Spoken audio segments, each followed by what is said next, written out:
بسم اللہ الرحمن الرحیم۔ السلام علیکم ورحمۃ اللہ وبرکاتہ۔ شادی کی پہلی رات وہ دلہن بنی سیج پر بیٹھی تھی۔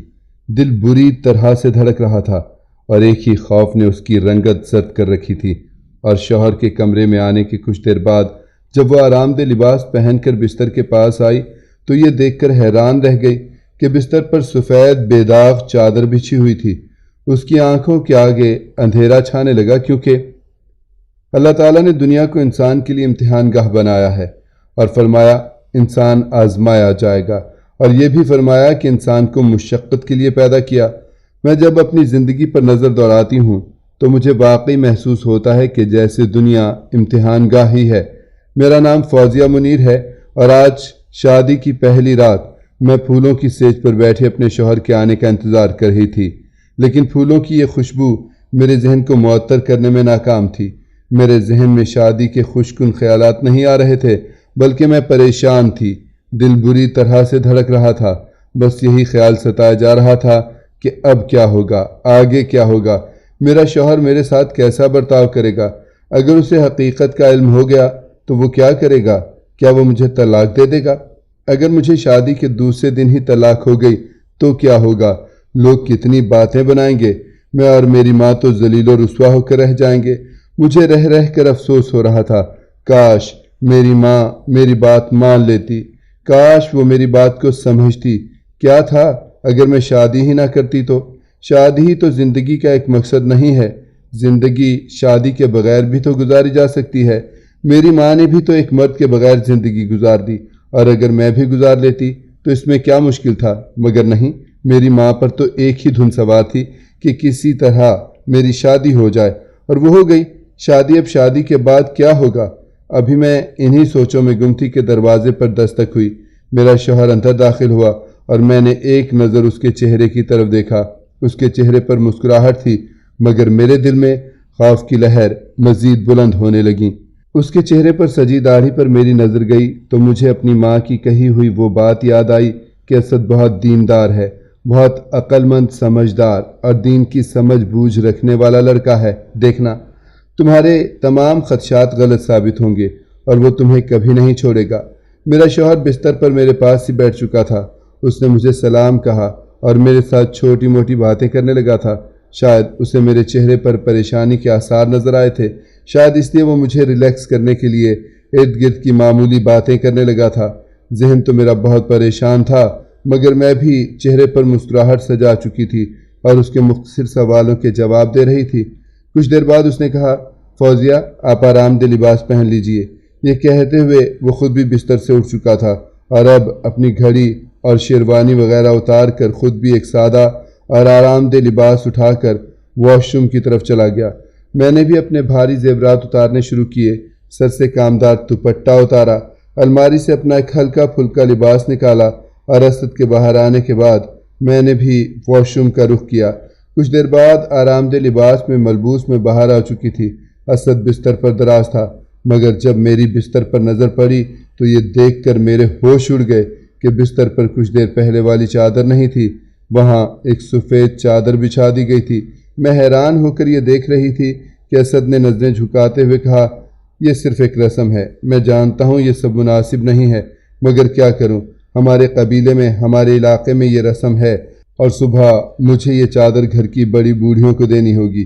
یہ یہاں کا رواج ہے، تم پریشان مت ہو، بیٹھ جاؤ۔ اسد نے آگے بڑھ کر میرا ہاتھ تھام لیا۔ وہ مجھے تسلی دے رہا تھا، مگر میرے دل میں تو خوف ہچکولے کھا رہا تھا۔ بیڈ پر چادر بچھا دی گئی تھی۔ اس کا کیا مطلب تھا؟ یعنی کہ صبح یہ ثابت کیا جانا تھا کہ گھر کی بہو پاک باز ہے بھی یا نہیں۔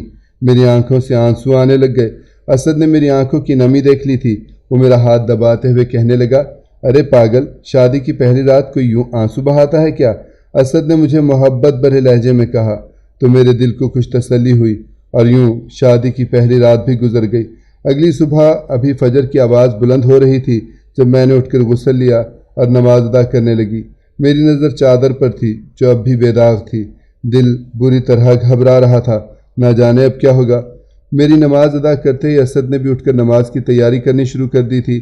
قرآن پاک کی تلاوت سے فارغ ہوئی تو اسد نے مجھے کہا کہ اچھا سا لباس پہنو، ابھی کچھ رشتہ دار خواتین آ جائیں گی اور ہمیں سب کے ساتھ مل بیٹھ کر ناشتہ کرنا ہوگا، لہٰذا اچھے سے تیار ہو جاؤ۔ میں نے الماری سے اپنا ایک خوبصورت لباس نکالا اور واش روم میں گھس گئی۔ ہلکا پھلکا میک اپ کرنے کے بعد جب میں باہر نکلی تو دیکھا بیڈ پر وہ سفید چادر نہیں تھی، شاید اسد نے وہ اٹھا دی تھی۔ میں نے اسد کے چہرے کی طرف دیکھا، انہوں نے ایک نظر مجھ پر ڈالی، میں نے نظریں جھکا لیں۔ کچھ دیر بعد دروازے پر دستک ہوئی۔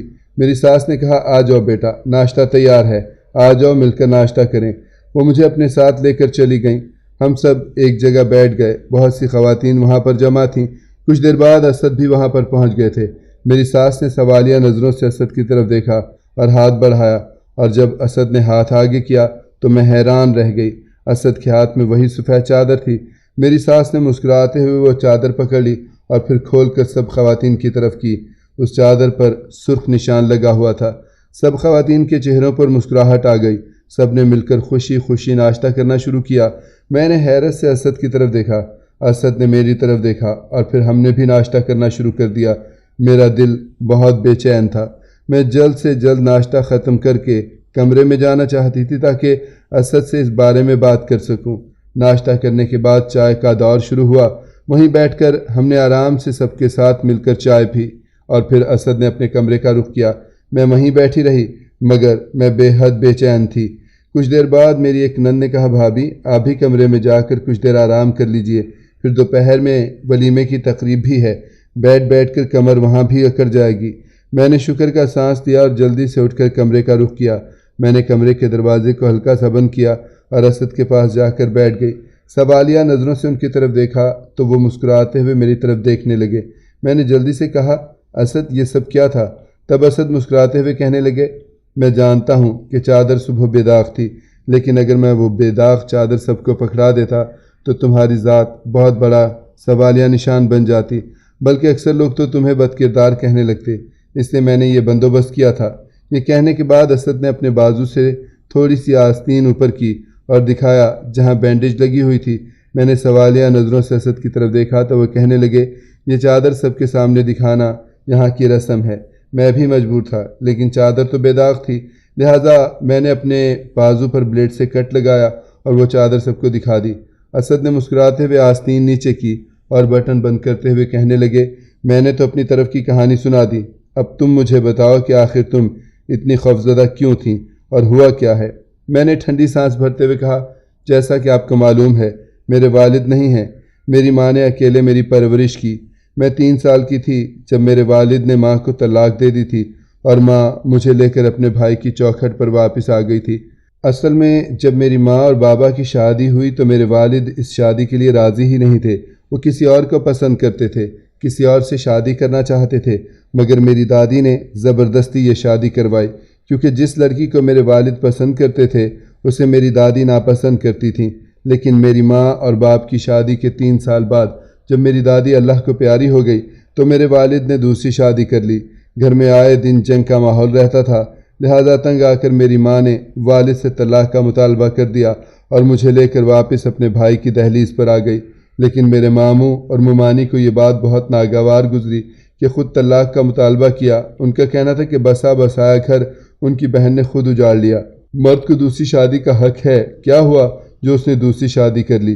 اماں کو چاہیے تھا کہ وہ اپنے شوہر کی دہلیز پر بیٹھی رہتی، شوہر تھا اور بچی کے سر پر باپ کا سایہ تو تھا، مگر اب اماں مجھے لے کر ماموں کی دہلیز پر بیٹھی تھی اور دن رات طعنے سنتی تھی، لہٰذا اماں نے فیصلہ کیا کہ وہ میری پرورش خود کریں گی، کسی کے آگے ہاتھ نہیں پھیلائیں گی، کسی کی محتاج نہیں بنے گی۔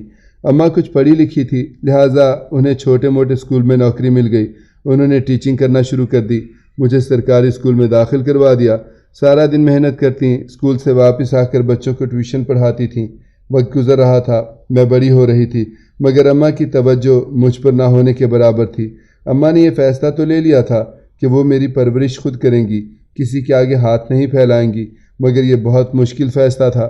گھر میں جگہ بنانے کے لیے، ماموں ممانی کی چھت استعمال کرنے کے لیے اماں گھر میں بھی بھاگ دوڑ کر کام کاج کیا کرتی تھیں تاکہ ہم اس گھر میں ٹکے رہیں، ہم اس گھر سے نکالے نہ جائیں۔ پریشان ذہن کے ساتھ گھر کے کام کاج، باہر کے کام کاج، بچوں کو پڑھانا، یہ سب شاید میری اکیلی ماں سے مینج نہیں ہو پا رہا تھا، مگر انہوں نے کبھی کسی سے اپنے دل کی بات نہیں کہی، کہنے کو کوئی تھا بھی نہیں۔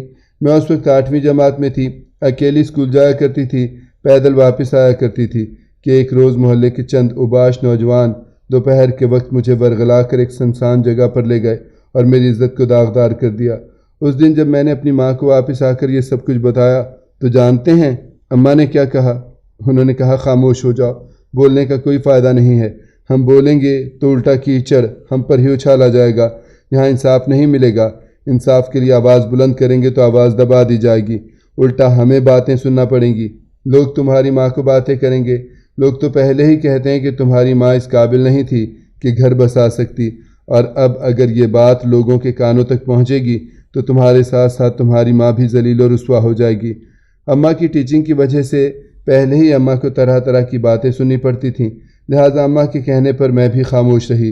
میں تو بچی تھی، نہ سمجھ تھی، مگر اس کے بعد اماں نے میرا بے حد خیال رکھنا شروع کر دیا۔ وہ میرے ساتھ جاتی تھیں، خود مجھے اسکول چھوڑ کر آتیں، چھٹی کے وقت لینے بھی پہنچ جاتیں، مگر اس سے اماں کا کام ڈبل ہو چکا تھا، ان کی ذمہ داری بہت بڑھ گئی تھی، لیکن اب کیا فائدہ، عزت تو ہم لٹا چکے تھے۔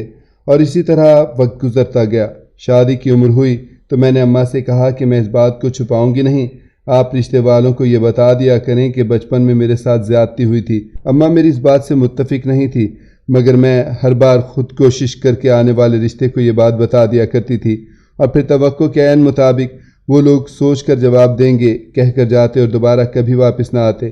لیکن جب آپ کا رشتہ آیا تو اماں نے کہا کہ اس بار تم خاموش رہنا، اگر تم خاموش نہیں رہو گی تو تمہاری شادی کبھی نہیں ہوگی، کیونکہ لڑکا بہت دیندار ہے، دین کا علم رکھنے والا ہے، وہ یقیناً تمہارا پردہ رکھے گا، تم ایک بار رخصت ہو کر چلی جاؤ، بات کی بعد میں دیکھی جائے گی، اس کو ساری حقیقت بتا دینا، مجھے امید ہے کہ وہ تمہارا پردہ رکھے گا اور تمہارا گھر بس جائے گا۔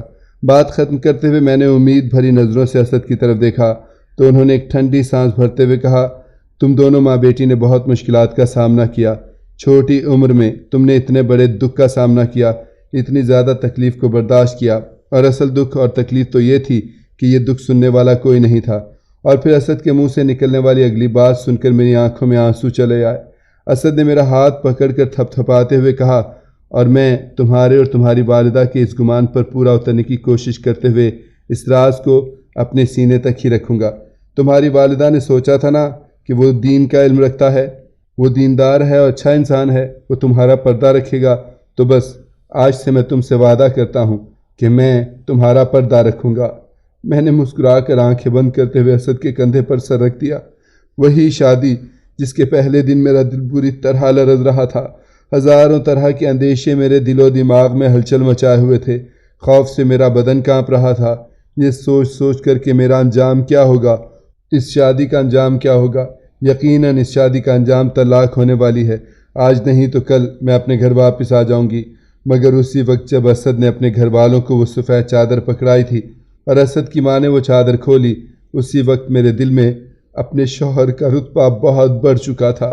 شوہر کی عزت کرنا تو ہر بیوی پر فرض ہے، مگر میں تو دل و جان سے نہ صرف ان کی عزت کرتی ہوں بلکہ دن رات ان کے لیے دعائیں کرتی ہوں، کیونکہ میرے شوہر نے نہ صرف مجھے ذلیل و رسوا ہونے سے بچایا بلکہ میری ماں کی عزت اور مان بھی بڑھایا، کیونکہ اگر مجھے شادی کے بعد طلاق ہو جاتی تو میرا کردار تو داغدار ہو ہی جاتا، میری ماں کی تربیت پر انگلی بھی اٹھائی جاتی، ایک بار پھر سے میری ماں کی ذات کو نشانہ بنایا جاتا، ایک بار پھر سے انہیں ذلیل و رسوا کیا جاتا، اور میں نہیں چاہتی تھی کہ عمر کے اس حصے میں میری ماں کو باتیں سننی پڑیں۔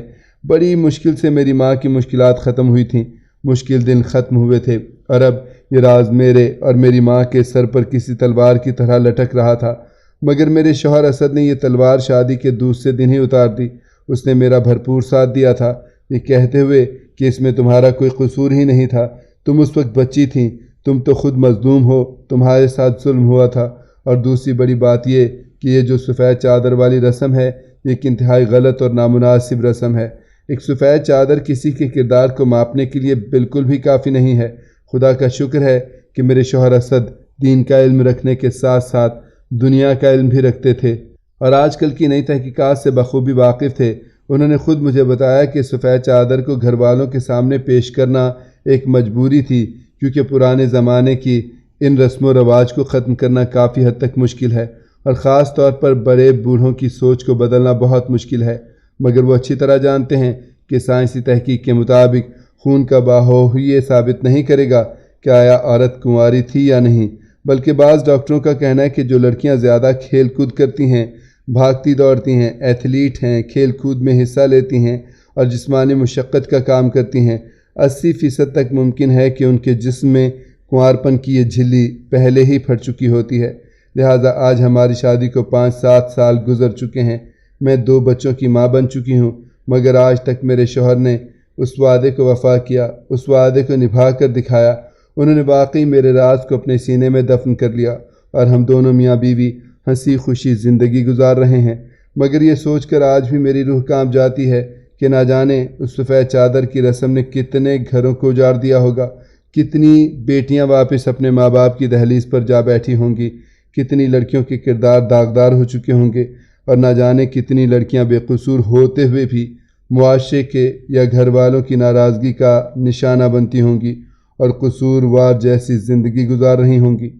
ناظرین، مزید اس طرح کی سبق آموز کہانی اور واقعات سننے کے لیے ہماری ویڈیو کو لائک کریں، شیئر کریں اور چینل کو سبسکرائب کرنا مت بھولیے گا۔ شکریہ۔ اللہ حافظ۔